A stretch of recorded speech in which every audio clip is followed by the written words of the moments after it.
Hi there everybody, it's your friendly Dracula's daughter here again, being dragged through the hedge backwards as you can see.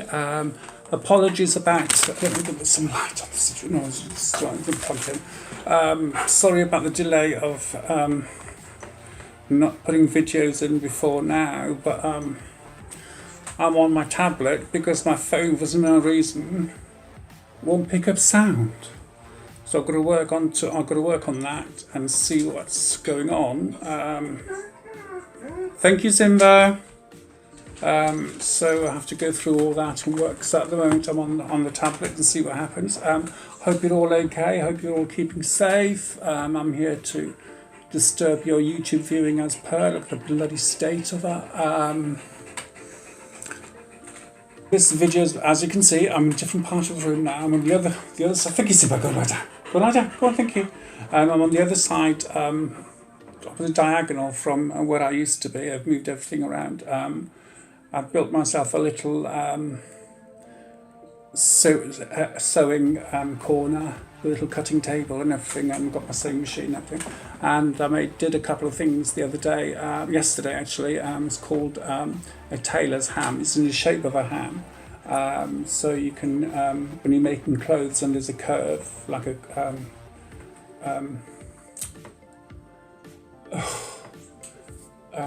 basically just to iron the seams open.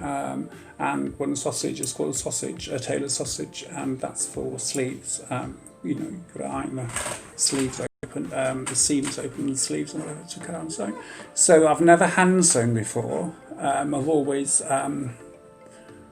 used the machine. From the 80s I've used the machine for nearly 40 years. I've used the machine. So yesterday I did some hand sewing. It's not very good, it's not 100%, but first time ever. But anyway, so I did do this video. I have done this video already, but for some unknown reason my phone did not pick up any sound.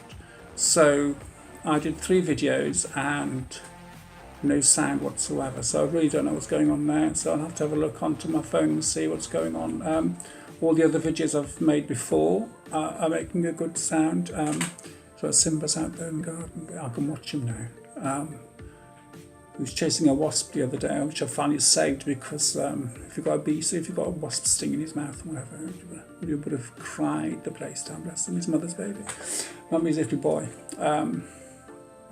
Simba, I'm watching you. Yes, I can see you. But yes, so sorry about that rattle. The floorboards are a bit iffy up here. Not iffy, but bouncy. And I've moved cupboards or cabinets around so they're not... the bounce with everything because they're not so heavy. But anyway, so this video is a long time in coming, and I do apologise for not posting any videos before now. And that reason is because I've been thinking about making this actual video about my childhood, really. Okay, go lie down, darling. Go lie down. It might make people think, might make people understand, me a little bit more about what I went through. I've got 2 brothers, both younger than me. I'm the oldest, both younger than me, and I don't know what they went through because I didn't see that. One of my brothers, the one who's closest to me in age, he's 18 months younger than me, told my stepsister that his childhood was worse than mine. I feel that my childhood was worse than his, but of course, in any situation, if 2 people are going through exactly the same thing, word for word, action for action and everything, exact, our perception of it, our feeling towards it, our emotion towards it is totally different. So so that's why I don't use the word sympathise, because if you sympathise with somebody, it means that you know what they're going through. But empathy means that you understand, because you can never ever know what somebody's going through, regardless of how, if you've gone through it yourself, and because we each perceive our own journeys ourselves and our emotions and everything. So But anyway, so yes, so my first ever memory, yes, I'm a very, very old person. I was born in the 60s. My parents divorced when I was 18 months old. My grandmother told me that when I was 18 months old, on the decree absolute, on the day of the decree absolute, she came to pick me up, and I was 18 months old, and I had cow's milk in my bottle, and it'd gone off. It was sour. So that gives you the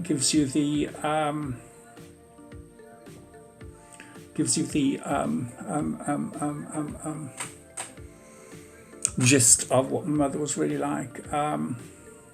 These are my real glasses, aren't they? So look at the state of the hair. I've dyed it, so it's blue-black. It doesn't see it here, but you can see it in the roots. I can see a little bit in the root there, because the roots are grey. Oh, look at the ears, just you can see there. See there? So that's the colour my hair is. But because my hair's dark anyway, so on the ends here it's gone dark. It's gone black, virtually black on the ends. So I only did it yesterday, no, day before. So I look at my hair already. So I don't know what's going on with my hair, but there you go. But anyway, I think it's just all the crap I've been eating. But anyway, so that was 18 months. I was 18 months old. Apparently, when I was 11 months old, my uncle gave me some gin, and I was dancing on his lap when my mother came home from the pub. Which I don't remember, but what I do remember when I was about 2.5, 3 years old, being beaten up by my mother. I was around about 2.5, because my brother was a baby and he's 18 months younger than me. So basically, he was about a year old, so I'd say 2.5. And I was on my grandmother's bed here, and he was in the cot right there. And my mother was beating the living daylights out of me because apparently I'd torn off the bows off her winkle pickers. So that tells you how long ago that was. It was in the 80s, in the 60s. But and that's how bad it was. And I remember my brother holding onto the bars of the cot, jumping up down laughing. I remember being beaten up by my mother on a regular basis. Slightest thing that went wrong, I felt as it was my fault, regardless of what it was. I used to get the beating, and it wasn't just slaps. It was slaps across faces and stuff, but it was broom handles. I remember once I was hiding under my bed, and she tipped the bed over and grabbed me and beat the crap out of me with the broom handle all in my face, all my head and everything, and I had about all over my face, and I had to tell the next door neighbour I'd fallen over and banged my head on the door. Because in those days, nothing was said. You know what happened behind closed doors stayed behind closed doors, and no one said anything. They just kept, they were very nosy. They used to whisper and say to each other, oh, blah, blah, blah, blah, blah, blah, about everybody, but they never interfered. And that's how society was in those days, rightly or wrongly. Everybody was busybodies, but we didn't get mixed up in other people's situations and businesses and whatever. It was down to them. So the police weren't caught or anything. But today, if she would have done even half of what she did to us, she would be in prison. That's how bad it was. Being starved, no food in the house, or if there was food, it would be in just mash, and that mashed potatoes or chips, just chips, egg and chips all the time, egg and chips all the time. And it was, and in the end, it just worked out that we had to feed ourselves and cook for ourselves. My mother wouldn't do it. I'm still averse to mashed potatoes. Smash, yes, I'm fine with smash. The packet smash and powdered potato, I'm fine with that, but not boiled potatoes itself. Because we used to eat it all the time. And of course now I don't eat stuff like that. I don't eat root vegetables. So. But it's just to force us to eat stuff that we didn't like. She used to hide it in the mash and whatever. So that's another aversion. It was... my mother used to always take my father to court every 3 years. Well, my father used to take my mother to court every 3 years to try and, get visiting rights, and she never let him. So in those days, the courts looked upon the parent, upon the mother more than the father in those days. So every 3 years, so I've never met my father. So can you imagine? I remember My mother always saying that she never wanted me, always saying that I was a mistake, always saying that it was my fault they got married, it was my fault they got divorced. My father was a monster, he was a horrible person, blah, blah, blah, and whatever. And when I was 7 years old, she used to say that, she used to scream, I'm going to send you to your father, I'm going to get in touch with him tomorrow, you can go and live with him. Now, you know, my mother was a monster, but she was a monster that I knew. She was there and I knew what she was like and I knew what would happen, what will happen. But imagine a 7-year-old being petrified because you're going to be packed away to somebody, to another monster that you had never met, that you didn't even know what he looked like. And she played those mind games a lot, and it was physical, emotional, psychological, and all different abuses. It was just really weird because it was basically like being these days in an abusive relationship, but the relationship was a mother-child relationship, and it was at least I know where I stand, at least I know this is happening to me, so therefore it is emotional. She's beating the crap out of me because she loves me, she's beating the crap out of me because she's worried about me, she's beating the crap out of me because I did this wrong, I shouldn't have done that, I shouldn't have said this. And it was like second guessing myself and doubting myself all the time, and I still do that now. I still don't think I'm good enough for stuff, even though deep down I know I am, but I don't want to push myself forward. And it's other people that are saying to me, look Tony, you are good at this, you are good at that, and do it. And now I'm 56 years old, I'm beginning to. Long time in coming, but I'm beginning to. And all through my teens and 20s, I did stuff that I'm surprised that I'm alive. Well, up until my 40s, I'm surprised that I'm alive. Late 30s, early 40s. I'm glad, I'm surprised that I'm alive because the stuff that I got up to and the people that I mixed with. And I'm not talking about just bullies because I had plenty of those around me up until my 40s, and then I put a stop to it all because I wouldn't do it. I wouldn't put up with it. I'd run away straight away, or lock myself away somewhere and hide. And even now I do that. I've done it even more. I'll do it even more now because, well, I'm getting older and I don't want to stick with crap like that anymore. But anyway, so my first day of primary school, my mother didn't take me. Two of the elder girls at the primary school, so they would have been about 10, just before they went to secondary school. They came to come and pick me up and take me to school. My mother never took me to school. My mother never picked me up. She never did anything like that. Well, if she did come to pick up one of my brother up, I would have either had to walk behind or walk ahead. That was when he started primary school. It was just really, really strange.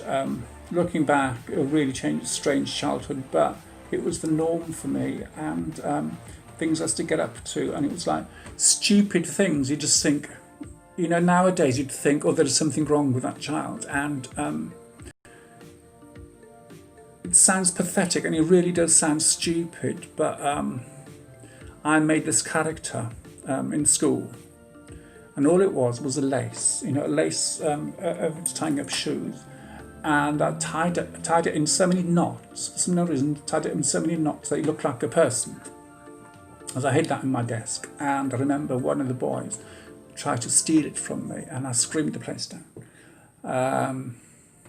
Just stupid, isn't it? And it sounds stupid, and I'm getting quite emotional thinking about it because that was my life, and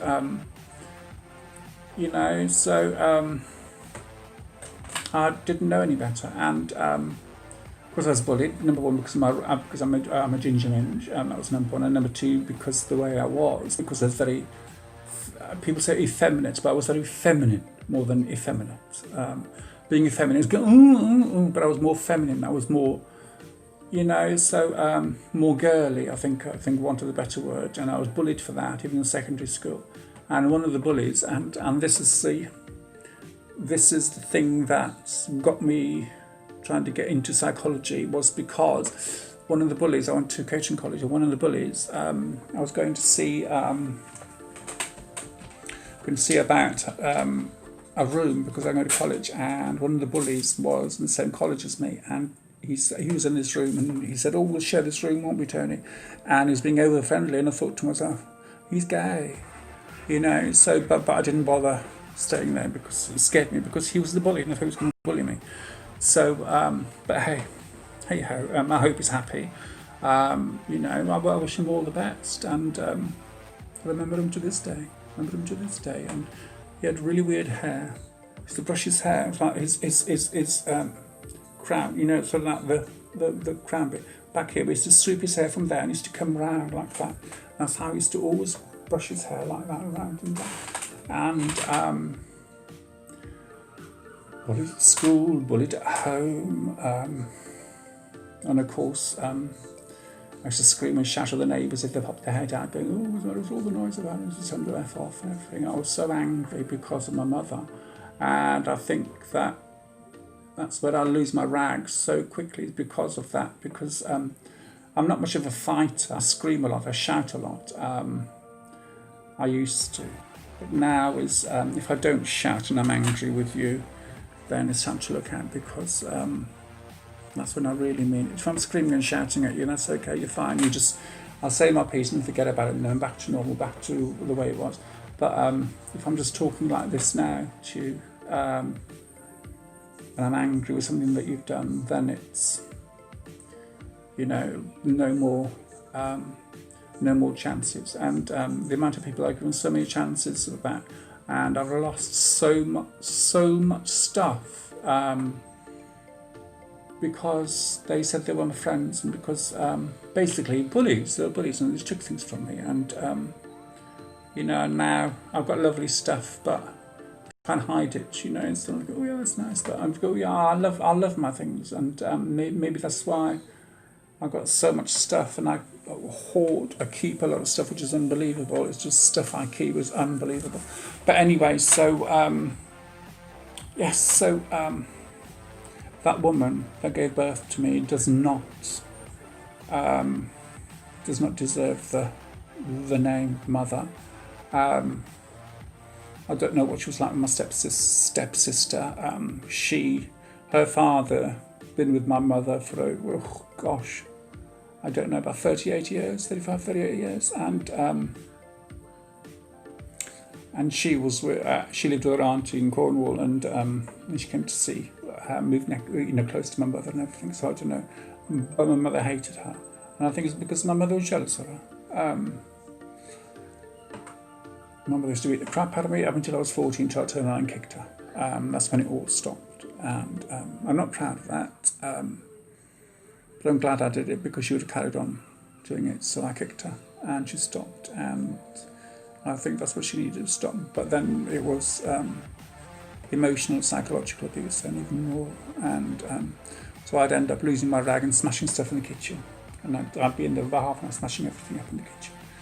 And when I was 13, I ran away, I'm going to kill myself. I ran away, and she just didn't even bother coming to look for me. Neighbours did. She didn't. She couldn't be bothered. Now, people knew what was going on, but they didn't. They didn't do anything about it.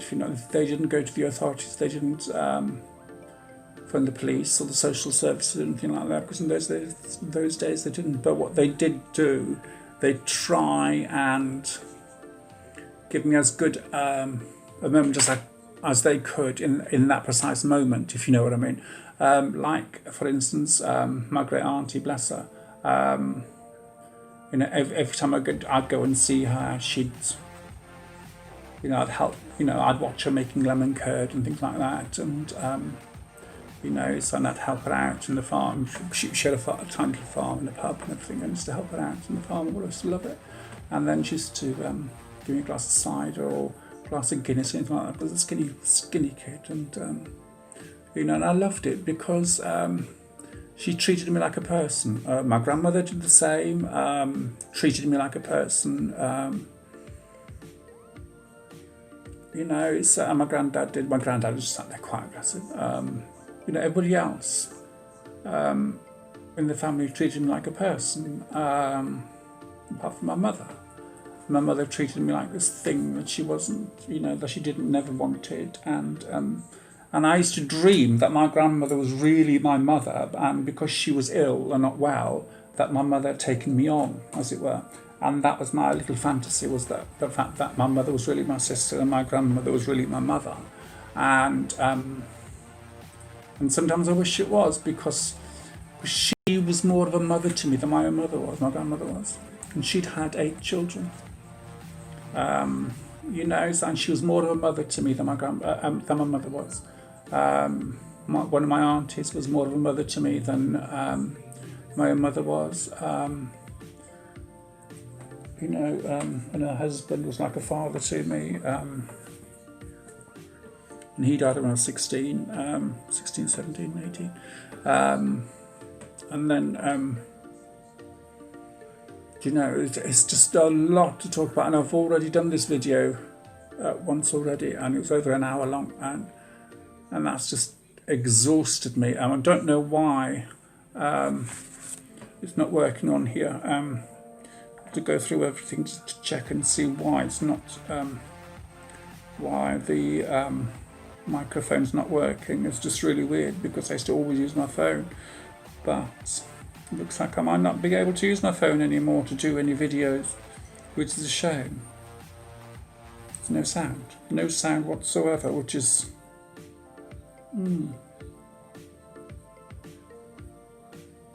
I really don't know how and don't know why. I don't know why, I don't know how, I don't know why, I don't know how, I don't know why, I don't know why. So I am here, I've got my phone in me here, there's my phone, look, there's my phone. Ooh, there's my phone. Ooh, see, look. Oh, you can see 2 of me now. Oh my gosh, there's me there, look. Hello, how are you? But my phone's not working for no reason. I really don't know why. So I'm just doing it here. It says auto. Auto. Oh no, that's the camera now. Right. Go back. Go to you. And see if this works now. Hello, hello, hello. Hello, hello, hello. Oh, it's not working. But it won't work. But it won't work.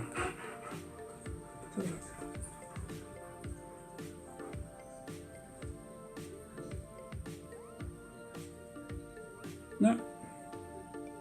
I really just don't know what's wrong with it. I really don't know. Isn't that weird? Isn't that weird? Really don't know. There's just nothing there. Well, I have to look through it all, because I don't know. But anyway, so I'm just procrastinating because I don't want to talk any more about all the crap I've been through, because it's boring the tits off me. And I've got big, huge tits. Look at how huge they are, see? Huge ones. So, and I'm, you know, it's boring the tits off me because I haven't really thought about everything that she's done to me, and it's exhausting. It really is exhausting going through it all. Only last year I was diagnosed with PTSD because of it all,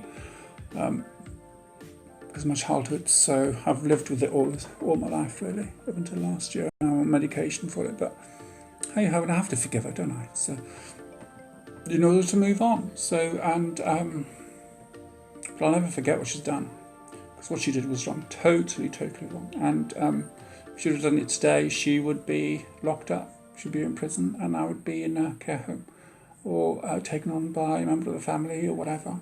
I was just thinking the way I ended up being as a child, as a teenager. I was a horrible person, and no doubt because of what I went through. I rebelled. I rebelled at college, and I got kicked out of college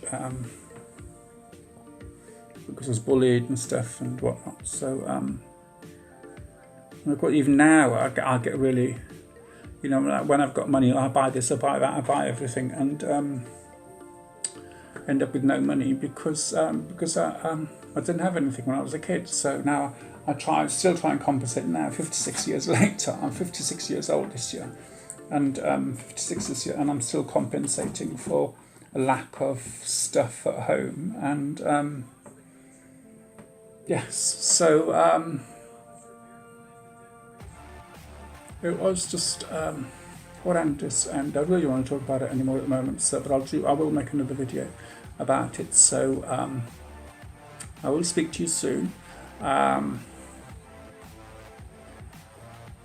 Have fun. I know this is a bit of a Debbie Down. I'm being a bit of a Debbie Downer, but hey ho.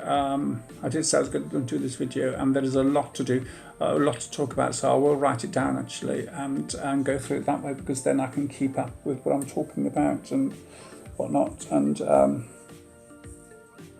you know, so, and of course on top of what I was going through with my mother and being bullied and everything at school and whatever, there was these things going through my head going, well, I'm not really a boy, I shouldn't be looking at this blah blah blah, whatever like that. So all that was going on as well. So it's no wonder I'm mad. So anyway, look at the state of it. Look at the state of it and the price of potatoes. But anyway, speak to you soon, and I'll make another video. I've got to sort that bloody phone out, because I love using that phone as my camera. But anyway, so I'll speak to you soon. Okay, be safe, be kind, be healthy, and be kind to yourself. And please, please, please, I can say, please vote for me. What the fuck am I talking about? What the hell am I talking about? I don't know.